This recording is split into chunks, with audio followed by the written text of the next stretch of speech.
वेद प्रेमियों, सुधी श्रोताओं, संप्रति हम सब ऋग्वेद के 55वें सूक्त के 5वें मंत्र की व्याख्या में प्रवेश करने जा रहे हैं। यह मंत्र जगती नामक छंद में निबद्ध है। दृष्टा ऋषि हैं सव्य आंगिरस और देवता हैं इंद्र। विषय है लोकोपकारी इंद्र। अब प्रथम संबंधित मंत्र का पाठ हो जाए। ओम महानि समिथानि मज्मना कृणोति युध्म ओजसा जनेभ्यः अधाचन दधाति त्रिशीमत इंद्राय वज्रम निघन्ते वधम। ओम स महानि समिथानि मज्मना कृणोति युध्म ओजसा जनेभ्यः अधाचन दधति त्रिशीमत इंद्राय वज्रम निघ्नते वधम। शब्दार्थ जाने। सह वह इंद्र, कैसा इंद्र? युद्धमा, जो कि जुझारू है, यानी परम योद्धा है। जनेभ्यः माने उपासक जनों के हितार्थ। मज्मना, मज्मना माने महान, ओजसा माने बल द्वारा, अपने महान बल द्वारा। महान माने बहुत बड़े बड़े, समिधानी माने युद्धों में, इत माने ही या भी, वह बड़े बड़े महान युद्धों में भी कृणोति सम्मिलित होता है और करता है। तो जनहित में युद्ध करता है इंद्र, अपने हित में नहीं। और जनहित में वह अपने प्रचंड बल से महान युद्धों में, भयंकर से भयंकर युद्धों में सम्मिलित होता है और युद्ध का कार्य करता है। वधम वज्रम, और अपने वधकारी शत्रुओं के विनाशक वज्र को शत्रुओं पर निघन्ते प्रहार करता जाता है। अधाचन, तत्पश्चात त्रिशीमते, त्रिशीमते कहते हैं तेज युक्त, चतुर्थी है, इंद्राय है, इसलिए त्रिशीमते भी है, विशेषण त्रिशीमत आया है। तो त्रिशीमते इंद्राय माने तेजस्वी इंद्र के लिए श्रद्धाति, सभी लोग श्रद्धा प्रकट करते हैं। यानी जब इंद्र शत्रुओं का, दुष्टों का संहार करता है तो जो उसके उपासक हैं उस लोकोपकारी प्रचंड पराक्रमी निर्भीक इंद्र के प्रति अपनी श्रद्धा प्रकट करते हैं, श्रद्धा सुमन चाहते हैं। इसका मतलब इसमें जो व्यक्त किया गया अर्थ यह है कि इंद्र साधारण योद्धा नहीं है, वो जुझारू योद्धा है और वह अपने उपासकों के हितार्थ बड़े से बड़े युद्धों में जाने से संकोच नहीं करता है। वह अपने अमोघ वज्र को प्रबल शत्रुओं पर उनके विनाश हेतु चलाता रहता है और उन्हें प्रहारित करता रहता है।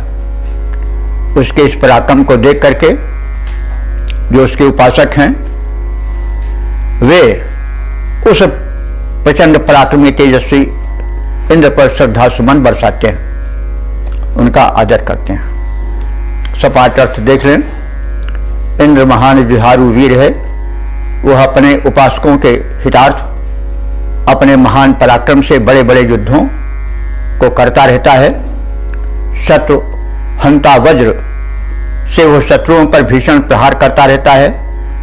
जनहित में हुए कार्यों को देखकर सभी लोग तेजस्वी इंद्र के आगे श्रद्धान्वित हो जाते हैं। तो इस प्रकार से हम देखें, अभी तक देखते आ रहे हैं कि इंद्र में कहीं किसी प्रकार की विलासिता का या किसी प्रकार की कमजोरी का या नैसर्गिक दुर्बलता का कहीं स्पर्शक नहीं हुआ है। वो परम लोकोपकारी है। वह उपासकों के संकट को देख करके चटपट उठ पड़ता है और अपने प्रबल प्रहारक वज्र का प्रयोग करता है दुष्टों पर, और इससे संदेश देना चाहता है कि वो सत्ताधीश हैं, समाज के संरक्षक हैं, वे जनहित में विलंब न करें, तभी वो प्रशंसा पावेंगे। भारतीय सेना इसीलिए प्रशंसित है कि वह छक्के छुड़ा देती है शत्रुओं के जहां जहां जाती है, वो पराजित होना नहीं जानती है। तो जो विजयी होते हैं उन्हें प्रशंसा मिलती है, और प्रशंसा कर्म से मिलती है, मांगे से नहीं मिलती है। तो कहा भी गया है, बिन मांगे मोती मिले और मांगे मिले न भीख। कोई चीज मांगने से नहीं मिलती है। मनुष्य को इतना समर्थ होना चाहिए कि वो ताली न मांगे कि अब हमारी प्रशंसा करो, बल्कि प्रशंसा उमड़ पड़े उसके लिए। स्वतः लोग उसकी ओर टूट पड़े उसके पराक्रम को देख करके। आदि आदि संदेश मंत्र में छिपे हुए हैं। आप सब विद्वान हैं, नियमित श्रोता हैं, मंत्र के अर्थ को अवश्य ही मनन करते होंगे। तो मनन करें, वेदार्थ समझें, वेदार्थ प्रचारित प्रसारित करें। यह बहुत बड़ी उपलब्धि होगी, बहुत बड़ी सेवा होगी, बहुत बड़ा यज्ञ होगा। क्योंकि आप लोग देख रहे हैं कि वेद के जितने मंत्र हैं वे सब बड़े गूढ़ भाव वाले हैं। वे सब त्रिकाल सत्य धारण किए हुए हैं। वो जितने सत्य थे प्राचीन काल में, आदिकाल में, उतने ही मध्यकाल में थे और उतने ही आधुनिक युग में है और आगे भी रहेंगे। तो इस प्रकार से इस मंत्र के संक्षिप्त शब्दार्थ और भावार्थ जान लेने के पश्चात अब हम इसका पद रूपांतरण देख लें। इंद्र जुझारू वीर लोक हित युद्ध रचाता है। इंद्र जुझारू वीर लोक हित युद्ध रचाता है। युद्धों द्वारा उपासकों के कष्ट मिटाता है। जब छिड़ जाता है संग्राम, न जब कोई टिक पाता है। बज को उठा वही विकराल, शत्रुदल मार भगाता है। सिद्धांत उपासकों का वृंद जय जयकार मचाता है। इंद्र जुझारू वीर लोक हित युद्ध रचाता है। युद्धों द्वारा उपासकों के कष्ट मिटाता है। इसी को घनाक्षरी छंद में देख लें। युद्ध युद्ध करता न इंद्र कभी निज हित हेतु। युद्ध करता न इंद्र कभी निज हित हेतु। लोक हित हेतु युद्ध सुरेंद्र रचाता है। अपना महान बल दीन पर दिखाता नहीं। भक्त हेतु असुरों को मार के गिराता है। और वज्रधारी इंद्र निज वज्र के प्रहार द्वारा आतताइयों के ही अस्तित्व को मिटाता है। जनहितकारी कार्य करता है इंद्र। अस्तु श्रद्धान्वित लोक निज शीश को झुकाता है। श्रद्धान्वित लोक निज शीश को झुकाता है।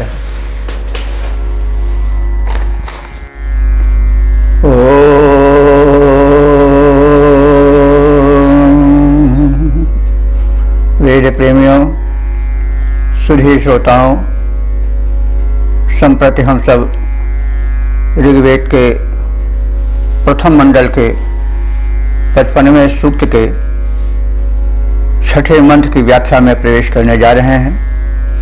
यह मंत्र जगती नामक छंद में निबद्ध है। मंत्र दृष्टा ऋषि हैं सव्य आंगिरस और देवता हैं इंद्र। शीर्षक है लोकोपकारी दुष्ट दलहारी कर्मठ इंद्र।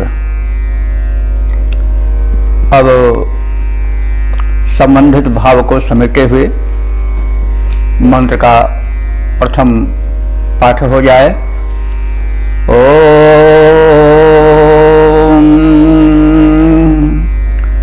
स हि श्रवस्युः सदनानि कृत्रिमा क्षमया वृधान ओजसा विनाशयन् ज्योतिषी कणवन्न वृकाणि यज्ञवेव सुक्रतुः सर्तवा अपः सृजत।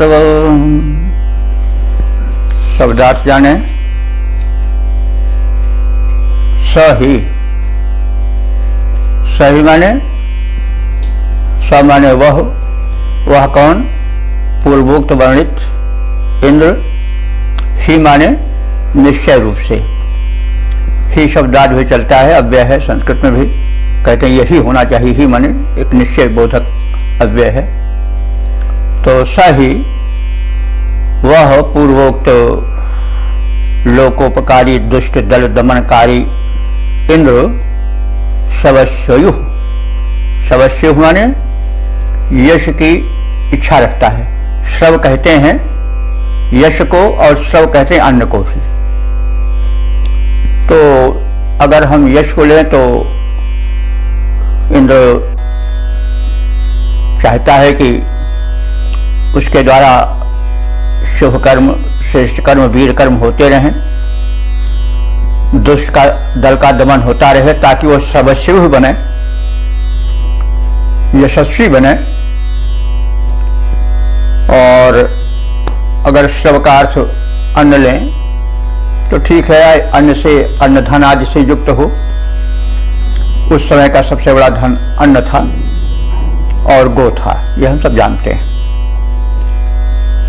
तो वह इंद्र जो है वह कैसा है? शवस्यु है, यश चाहने वाला है। मतलब उसके हृदय में रहती है यह बात कि इंद्र दुष्टों का दमन करे, शुभ कर्म करे, ताकि उसका यश विस्तृत हो, उसकी महिमा को लोग पहचाने और उसी की भांति शुभ कर्म करने में लगें। ऐसा नहीं कि कोई उसको इस अर्थ में लिया जाए कि वह तो चाहता है कि लोग उसकी बैठ कर तारीफ किया करें। ना, वो कर्मठ है। तारीफ इसलिए चाहता है कि उसी की देखी देखा लोग जो हैं वो भी शुभ कर्म द्वारा अपने को प्रशंसित पावे। तो वह ऐसे नहीं कि निठल्ले बैठे बैठे प्रशंसा होती है। जैसे जब युग का क्षरण काल था तो लोग राजा महाराजा 10 चापलूस बटोरे रहते थे, उनकी कीर्ति गाया करते थे कि आप तो इंद्र के समान हैं, आप विष्णु के समान, इनसे बड़े उनसे बड़े, उसी में फूली नहीं समाते थे। तो ऐसा नहीं, वो एक क्षरण काल था देश का, जबकि स्वाभिमान राणा प्रताप की तरह नहीं था। लोगों में यश सुनने की ज्यादा इच्छा थी, पुरुषार्थ कम था। तो इंद्र में जो है वो पुरुषार्थ है, वह सुक्रतु है। सुक्रतु कहा गया है, क्रतु कहते हैं कि कोई अशुभ कर्म को, तो वह शुभ कर्म करने वाला है, उत्तम कर्म करने वाला है। और कैसा है? क्षमया ओजसा। देखिए, क्षमा शब्द का अर्थ होता है पृथ्वी। सहज क्षमा बरु छाड़ई छोनी, मानस में वर्णन है। लेकिन यह क्षमा पूरा अक्षा वाला नहीं है, बल्कि इसमें आधा अक्षा रहता है। क्षमा, क्षमा पृथ्वी का अर्थ होता है। तो यहाँ पृथ्वी इसलिए आया है कि ओजसा माने वह ओज तेज धारण किए रहता है। कैसे? जैसे क्षमा, जैसे पृथ्वी विस्तृत है और उसी प्रकार से उसका जो यश है, कीर्ति है, शुभ कर्म है, वो सब बड़ा विस्तृत है। तो क्षमया ओजसा, वह अपने ओज में, जैसे पृथ्वी बहुत विस्तृत है वैसे वो भी बहुत विस्तृत है। यानी परम जो है वह तेजस्वी है। तो और वो कैसा है कि कृत्रिमा सदनानी, शत्रुणाम, शत्रुओं के कृत्रिमा सदनानी। कृत्रिम माने निर्मित, यहाँ कृत्रिम का अर्थ आजकल जो प्रचलित है वो है कि बनावटी, लेकिन ये कृत्रिम है, बनाए गए। तो सदनानि माने घर। शत्रुओं ने जो अपने प्रबल नगर बसा लिए थे और उनके घर बड़े पुष्ट थे, उनको क्या किया उसने? विनशयन, नष्ट करते हुए, यानी विनष्ट किया।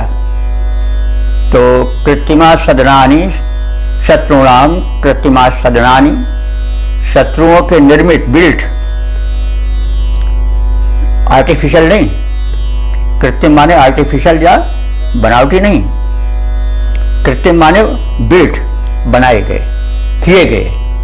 कृत्रिमा सदनानि, जो शत्रुओं के, असुरों के द्वारा बनाए गए नगर थे, सदन थे, उनको विनाशयन, विनाश करता हुआ।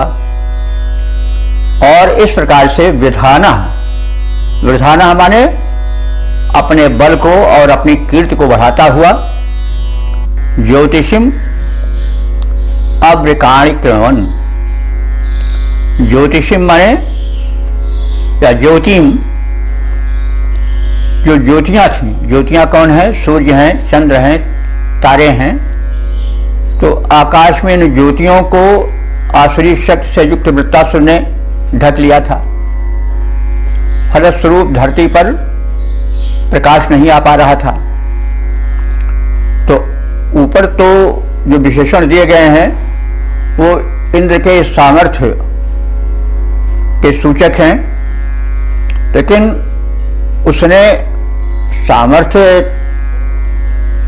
तो अपने में भरे ही है और ऋषि ने उसकी सामर्थ्य को बताया भी, लेकिन ये भाई सामर्थ्य है तो कुछ कार्य भी उससे हुआ।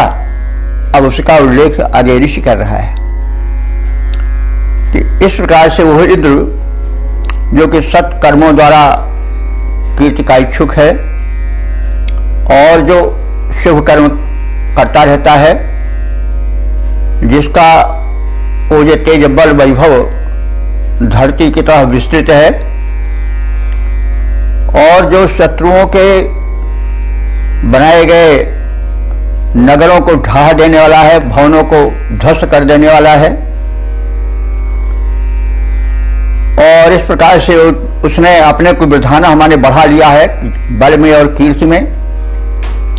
तो उसने अब किया क्या कि ज्योतिषिम अव्रकाणि कृण्वन, ज्योतिषी माने ज्योति के पुंज थे, अर्थात सूर्य और नक्षत्र आदि आकाश में जो थे, उनको जिन असुरी शक्तियों ने मेघ बन करके, यानी एक रुकावट बन करके, अव्रकाणि कृण्वन, अव्र कहते हैं पर्दा डाल दिया था,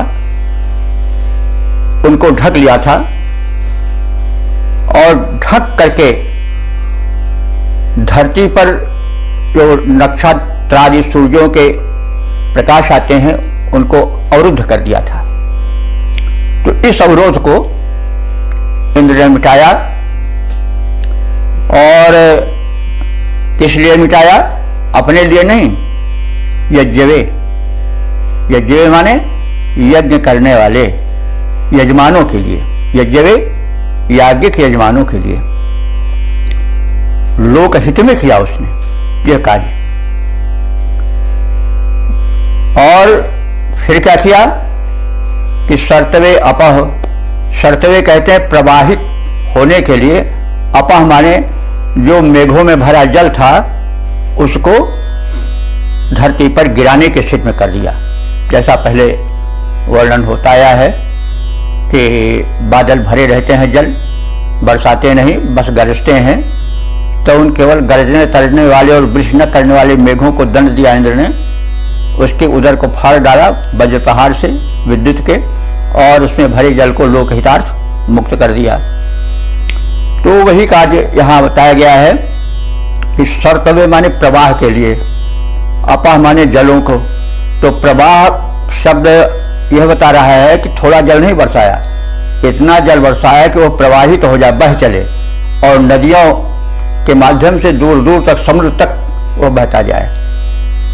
तो इसलिए उसने अपामाने जल को शर्तों प्रवाह के लिए मुक्त कर दिया और सारी विघ्न बाधाओं को अवसर्जित माने दूर करके और जल का सृजन किया, वृष्टि का सृजन किया, यानी जल वर्षाया। इस प्रकार से हमने इस मंत्र में देखा कि इंद्र के प्रथम पराक्रम का वर्णन किया गया और उसको बताया गया कि वह इच्छुक है कि वो शुभ कर्म करे और उसका यश हर ओर फैले, और वो स्वयं उत्तम कर्म करने वाला है, पराक्रमी है, पुरुषार्थी है। उसका बल जो है वह जैसे धरती बहुत दूर तक फैली है, उसका आर पार नहीं मिलता है, वैसे उसके बल और तेज उसका भी कहीं अंत नहीं है, यानी अनंत है, अपार है। और वो जो दुष्ट शक्तियां हैं अपना अड्डा बना लिए हैं, नगर बसा लिए हैं, ऊंचे ऊंचे घर बना लिए हैं, महल बना लिए हैं, उनको वो ढहाता चलता है, क्योंकि वे अत्याचारी है, बुलडोजर उसका चलता रहता है। तो इस प्रकार से वह इंद्र सज्जनों को वृद्धि देता हुआ, दुर्जनों को ढहाता हुआ, नष्ट करता हुआ चलता है। और जो ऐसे मेघ थे जो कि वृष्टि नहीं करते थे, कृषि प्रधान देश को वृष्टि से वंचित रख करके उसको तड़पाते थे, उन मेघों जो वृत्तासुरीय शक्ति से प्रेरित थे, उनके उदर को फाड़ करके जल को मुक्त किया, धरती पर गिराया, और जो यज्ञ करने वाले यजमान थे उनको सुखी किया, और इतना जल बरसाया कि जल प्रवाहशील हो गए और वे नदियों में बहते हुए समुद्र की ओर चल पड़े, जिससे धरती की पिपासा बुझी, फसलें आगे बढ़ीं, आदि आदि।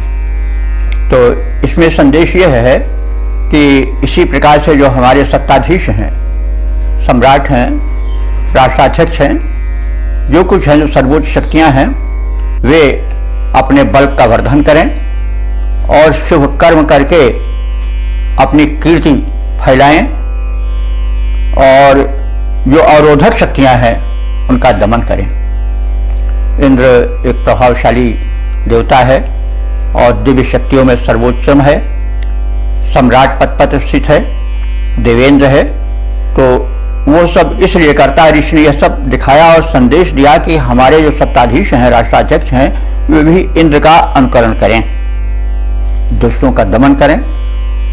अगर वो बढ़ चढ़ करके आगे बढ़ के महल बनवा लिए हैं, जनता की भूमि को बरबस अपहरण कर लिए हैं, भूमाफिया हैं, उनके उस निर्माण पर बुलडोजर चला दें, उसको नष्ट भ्रष्ट कर दें और उसको सज्जनों के लिए, जो भूमिहीन है उनके लिए खोल दें।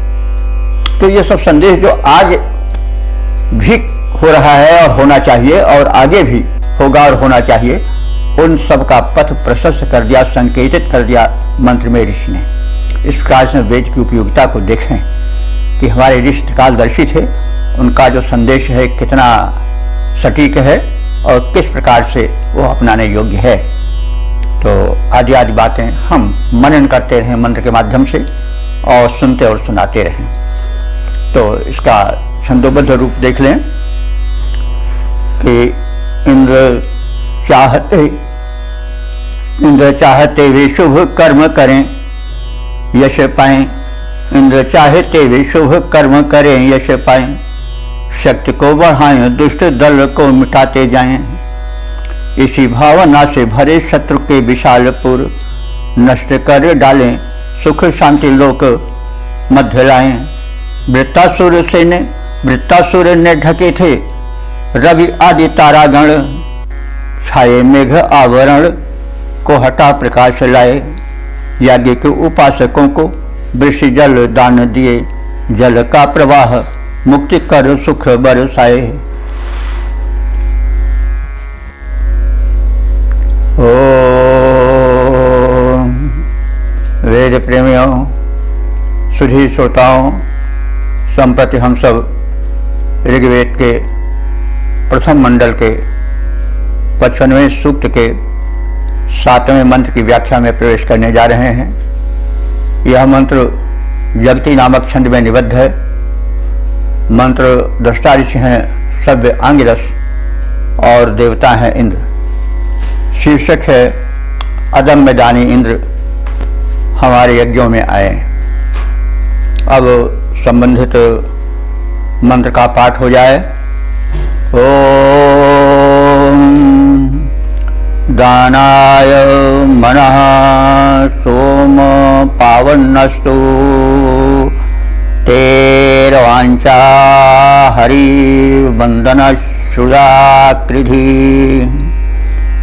यमिष्ठा सह सारथयो य इंद्र ते नत्वा केता आदघ्नुवन्ति भूर्णयः। शब्दार्थ जाने। सोम पावन। सोम माने आप जानते हैं वह दिव्य रसायन तुल्य सुस्वादु सोमरस जो कि सोमलता से कूट कर निकाला जाता था और विधिवत तैयार किया जाता था पेय रूप में। इंद्र को यह सोमपान अत्यधिक प्रिय है क्योंकि यह सोम जो है वह शक्तिवर्धक है, बल ओज से शरीर को भर देता है और सौम्य है। तो नैवेद्य रूप में जब भक्त प्रस्तुत करते हैं तो वही नैवेद्य तो भक्त भी ग्रहण करते हैं। तो कहने का मतलब यह संकेतित है कि व्यक्ति का जो खान पान हो वह शक्तिवर्धक हो, सुस्वादु हो, सात्विक हो, किसी प्रकार से उसमें तामस का प्रवेश न हो। तो सोम का अर्थ सौम्य भाव या भक्ति रस भी हो सकता है, जैसा हम लोग सुनते आए हैं, कहते आए हैं।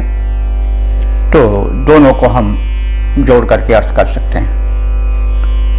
तो सोम पावन, पावन माने यहाँ पवित्र नहीं है, पावन माने पान करता, पा धातु से पाने अर्थ में है। हे सोम पान के प्रेमी इंद्र देवता, ते मनः तुम्हारा मन दानाय अस्तु हम उपासकों के प्रति दान भावना से युक्त रहे। वंदनश्रुत, हे इंद्र आप स्तुतियों को सुनने वाले हैं और सुनकर उस पर ध्यान देने वाले हैं, इसलिए हम आपसे स्तुति करते हैं कि हरि, यह हरि का अर्थ होता है घोड़ा। हरि के कई अर्थ होते हैं लेकिन यहाँ हरि घोड़े के अर्थ में है। हरि का शब्दार्थ भी हम कई बार बता चुके हैं, इसलिए अब वहाँ इसके कहने की आवश्यकता नहीं है। तो हरि, हरि का द्विवचन है। तो अपने दो घोड़ों से जुटे रथ से अर्वांच, अर्वांच माने हमारी ओर, आकृति माने आने का मन करो। इंद्र, हे इंद्रदेव,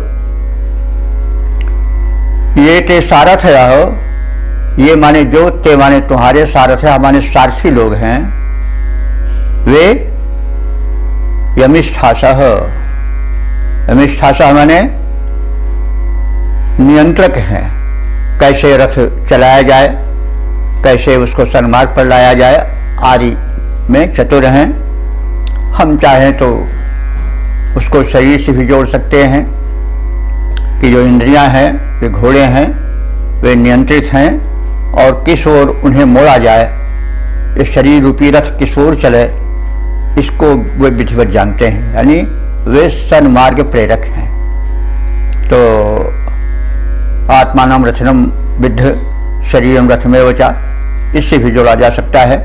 मंत्र समाज शैली के हैं, इसलिए उसमें जो सद्भाव युक्त अर्थ हैं उनको प्रकाशित किया जाए, कहा जाए, सुना जाए और समझा जाए और मनन किया जाए।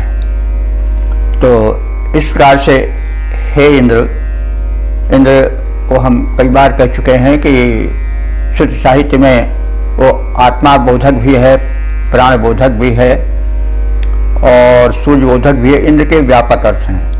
संस्कृत साहित्य में ऐसा है कि जो जितना महान होता है उसके उतने ही गुण, उतने ही नाम दिए जाते हैं।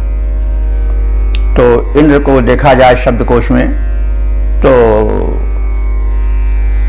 25 अर्थ उसके हैं, पर्याय हैं। तो यहाँ बताया जा रहा है कि हे इंद्र, तुम्हारे जो सारथी हैं वो परम चतुर हैं, वे यमिशासा माने नियंत्रक हैं, अश्वों को अपने वश में रखने वाले हैं, और आप किन गुणों से युक्त हैं कि केता भूणया, केता माने भयंकर, केत तुल्य, राहु केत तुल्य।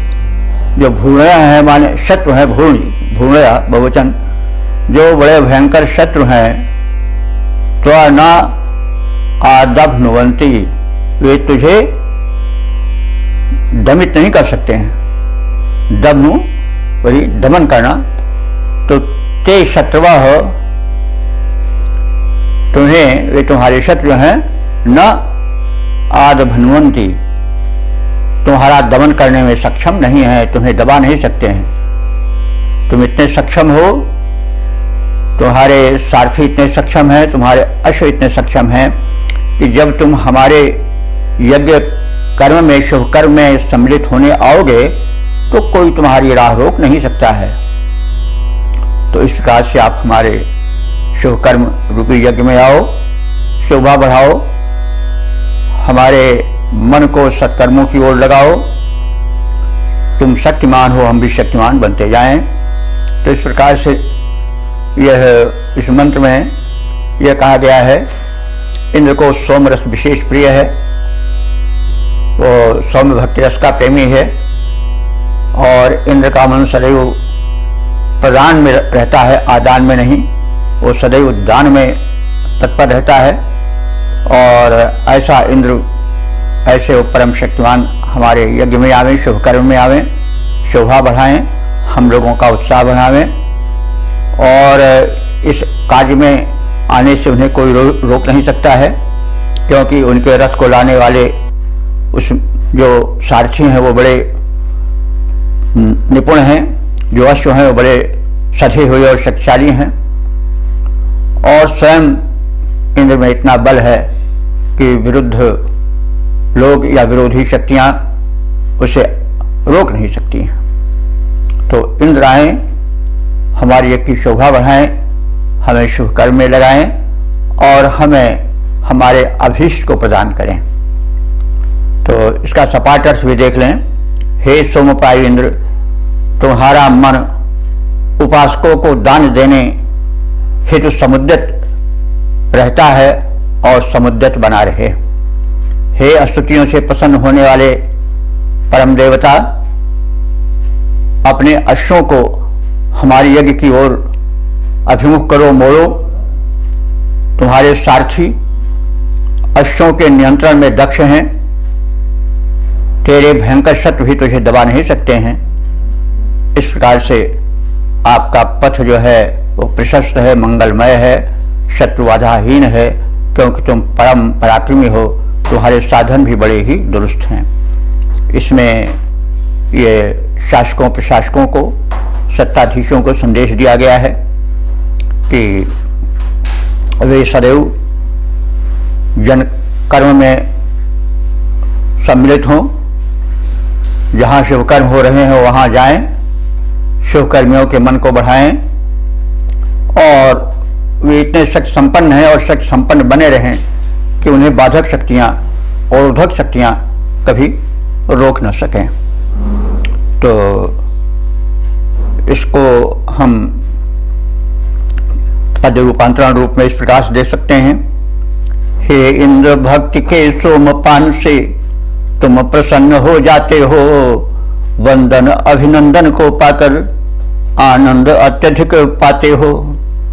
है कुशल सारथी यज्ञ भूमि की ओर अश्व अपने मोड़ो, तुम रहो समुद्यत दान हेतु, निज भक्तों से नाता जोड़ो। अरि प्रबल न तुम्हें दबा पाते, अरे प्रबल न तुम्हें दबा पाते, तुम उन्हें दबाते आते हो, तुम उन्हें दबाते आते हो। हे इंद्र, भक्ति के सोमपान से तुम प्रसन्न हो जाते हो। वंदन अभिनंदन को पाकर आनंद अत्यधिक पाते हो, आनंद भूरी बरसाते हो।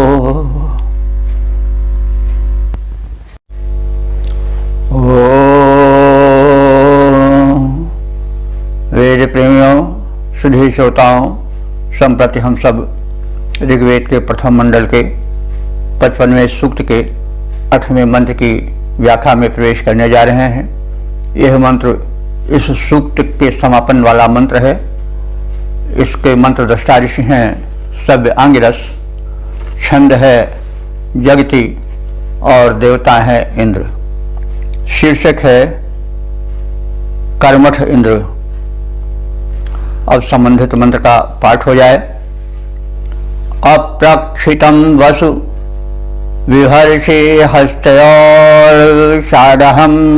सहस्तन्मे श्रुतो दधे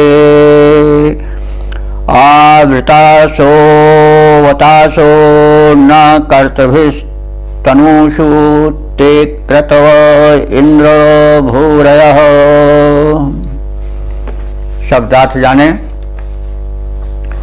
इंद्र, हे पूर्वोक्त गुणों से समृद्ध इंद्र देवता, हस्तयो, तुम्हारे दोनों हाथों में, अप्रक्षितम, अप्रक्षितम माने क्षय रहित, जो कभी समाप्त न हो, ऐसा या ऐसे, वसु माने धन, संपत्तियां, समृद्धियां भरी रहती हैं। विभर्षि, तुम उनको धारण करते हो। श्रुतः माने हे प्रसिद्ध कीर्तिमान इंद्र, तन्वी, तन्वी माने शरीर में, तुम्हारे शरीर में अषाढ़हम सह, अषाढ़हम का अर्थ होता है अदम्य और सह माने बल। तुम्हारे शरीर में अदम्य बल है और तुम उसे दधे माने धारण करते हो। ते तनूषु, तेरे शरीर में भूरयः क्रतवः, भूरयः माने भूज माने बहुत, भूरयः बहुवचन, भूरयः क्रतवः, बहुत से शुभ कर्मों का निवास है। तुम्हारा शरीर सत्कर्मों से भरा हुआ है, तुम अनंत शुभकर्मी हो और कर्त भी अपने कर्मों से इतना तुम संपन्न हो, समृद्ध हो, प्रशंसित हो और उन कर्मों के कारण तुम्हारे शरीर में इतने सद्गुण भरे हुए हैं। उनके लिए दृष्टांत दिया जा रहा है कि वे सद्गुण तुमको वैसे घेरे रहते हैं जैसे कि अवतासा, अवतासा कहते हैं कुएं को, अवतासा माने कुआं, और ना माने समान, जैसे बहुत पहले कहा जा चुका है कि जब संज्ञा के बाद में ना होता है तो समानार्थक होता है और पहले होता है निषेधार्थक होता है। तो अवतास कहते हैं कुएं को। जैसे कुएं को मनुष्य घेरे रहते हैं वैसे ही तुम्हारे शरीर को आवृतासा माने घेरे रहते हैं। कौन? शुभ कर्म, यानी तुम्हारे शरीर में शुभ कर्मों का बहुत बड़ा संचयन है। और जैसे कुएं को तमाम लोग जल के लिए घेरे रहते हैं, वैसे तुम्हारे शरीर को ये सद्गुण घेरे रहते हैं, यानी तुम में अनंत सद्गुण है, यह इसका आशय है। तो इस मंत्र में बताया गया है इंद्र परम दानी है, उसके दोनों हाथों में दान हेतु अक्षय धन भरा रहता है, उसे वो धारण करता है।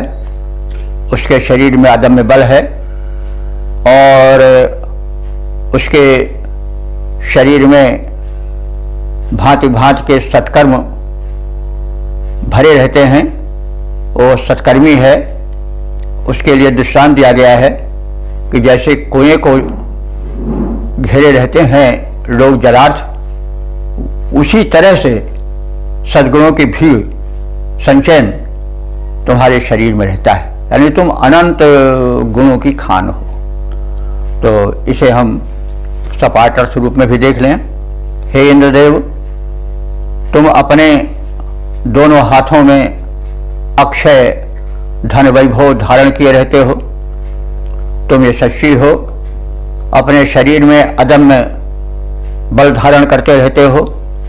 जैसे कुएं मनुष्यों से घिरे रहते हैं, वैसे तुम्हारे शरीर में बहुत से सत्कर्म सक्रिय रहते हैं। सत्क्रियाएं सदैव तुमसे होती रहती हैं, तुम में निवास करती रहती हैं, सक्रिय बनी रहती हैं, अर्थात तुम सत्कर्मों में व्यस्त रहते हो। और इस प्रकार से तुम्हारा जो रूप है वह अनंत है, सद्गुण युक्त है। तो इसको हम इस प्रकार से अब इस मंत्र का छंदोबद्ध रूप भी देख लिया जाए। हे इंद्रदेव, निज हाथों में अक्षय धन धारण करते हो। हे परम यशस्वी, तन में अतिशय बल संचारण करते हो। जलपूर्ण कूप को जन समूह मिल घेरे रहते हैं जैसे, जलपूर्ण कूप को जन समूह मिल घेरे रहते हैं जैसे, तेरे तन को सत्कर्मों के घेरे घेरे रहते वैसे। यों कर्मठता का पाठ पढ़ा आलस्य निवारण करते हो। यों कर्मठता का पाठ पढ़ा आलस्य निवारण करते हो। हे इंद्रदेव, निज हाथों में अक्षय धन धारण करते हो। हे परम यशस्वी, तन में अतिशय बल संचारण करते हो। तो अब इसके पश्चात हम संक्षिप्त रूप में इसके मैंने इस सूक्त के प्रारूप का, सूक्त सार का ज्ञान प्राप्त कर लें। यह ऋग्वेद के प्रथम मंडल का 55वां सूक्त है। इसमें 8 मंत्र हैं। इनकी व्याख्या हो चुकी है सद्य, और अब तक कुल व्याख्यायित मंत्रों की संख्या है 659। ये प्रस्तुत जो सूक्त है इसमें जगती छंद का प्रयोग है, और मंत्र दृष्टा ऋषि हैं सव्य आंगिरस। देवता है इंद्र। इंद्र के विषय में हम कई पिछले सूक्तों में परिचय प्राप्त कर चुके हैं।